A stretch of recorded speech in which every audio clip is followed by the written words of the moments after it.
नमस्कार मित्रांनो, तूही रे माझा मितवा या मालिकेच्या पुढच्या भागामध्ये अर्णव आणि ईश्वरीच्या सात्विक कंपनीसाठी एक खूप मोठी संधी चालून आलेली असते आणि त्यामधून आता स्टार हेल्थ या कंपनीकडून काही माणसं आलेली असतात आणि त्यांचं छान आता अर्णव आणि ईश्वरी स्वागत वगैरे करतात, तर ते खुश होतात आणि त्यांच्या कंपनीत जे काही डील आता केलेली आहे तर ती डील मात्र कन्फर्म केलेली असते. म्हणजे त्या सात्विक फॅशनची डील करायला ते तयार झालेले असतात.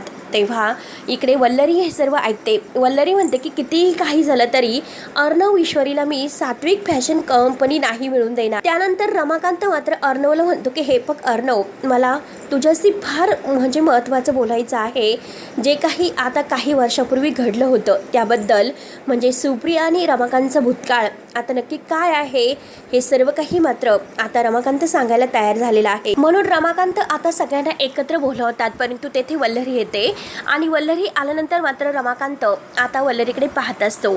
तर लगेच आता वल्लरी मुद्दा म्हणते की अरे वा, म्हणजे आता स्पर्धेची तयारी खूपच छान, अगदी तयारी सुरू दिसते. तेव्हा आता रमाकांत म्हणतो की हे बघा, मला जे काही बोलायचं होतं तर ते मी आत्ता नाही बोलू शकत.